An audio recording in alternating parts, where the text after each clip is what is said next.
जय हिंद। इस वीडियो में हम पढ़ेंगे कोलराउस का नियम, जो कि क्लास 12 बोर्ड एग्जाम में ये 100% पूछा जाएगा। तो देखिए, कोलराउस के नियम को हम एक एग्जाम्पल के माध्यम से समझते हैं। तो देखिए, इस पात्र में हमने NaCl के विलयन को ले लिया है, ठीक है। तो देखिए, NaCl के विलयन को हम क्या बोलेंगे? विद्युत अपघट्य पदार्थ। तो देखिए, विद्युत अपघट्य पदार्थ वे होते हैं जिनमें करंट का फ्लो आसानी से हो जाता है, यानी कि जिनमें करंट आसानी से बह जाती है, जैसे NaCl, KCl।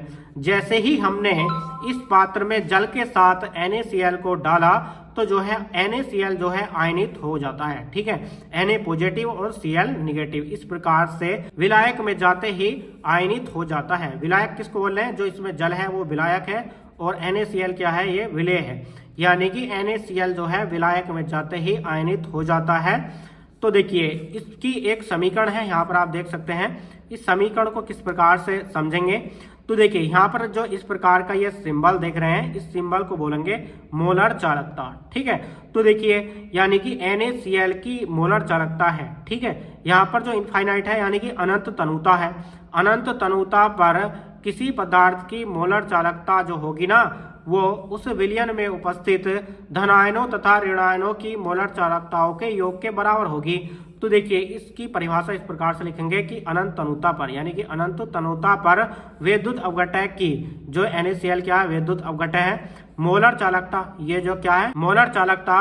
और विलयन में मोलर चालकता, यानी कि जो ये विलयन बना है, विलयन की मोलर चालकता, विलयन में उपस्थित धनायनों, यानी कि जो विलयन में धनायन और ऋणायन है, धनायनों तथा ऋणायनों की मोलर चालकताओं के योग के बराबर होगी, यानी कि मोलर चालकताओं के योग के बराबर होगी, ठीक है।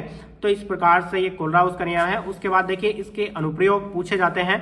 तो देखिए, अनुप्रयोग में लिखना है कि वियोजन की कोटि ज्ञात करने में, यानी कि जो कोलराउस का नियम यूज किया जाता है वो जो है वियोजन की कोटि ज्ञात करने में किस प्रकार से निकलती है। यहाँ पर आप देख सकते हैं वियोजन की कोटि, यानी कि किसी सांद्रता पर, यानी कि जो वियोजन की कोटि होगी ना, वो जो है किसी सांद्रता पर विद्युत अपघट्य की मोलर चालकता तथा अनंत तनुता पर विद्युत अपघट्य की मोलर चालकता का अनुपात वियोजन की कोटि कहलाता है, ठीक है। तो देखिए, इस प्रकार से ही इसकी परिभाषा लिखी है। किसी सांद्रता पर विद्युत अपघट्य की मोलर चालकता, यानी कि किसी सांद्रता पर विद्युत अपघट्य की मोलर चालकता तथा, यानी कि जब अनुपात आया इस प्रकार से तो बोलेंगे तथा अनंत तनुता पर विद्युत अपघट्य की मोलर चालकता, अनंत तनुता पर विद्युत अपघट्य की मोलर चालकता, ठीक है, के अनुपात को, इसको क्या बोलेंगे? अनुपात बोलेंगे, जो बटे का चिन्ह है, ठीक है। यानी कि इसके अनुपात को वियोजन की कोटि कहते हैं, यानी कि वियोजन की कोटि कहते हैं, ठीक है।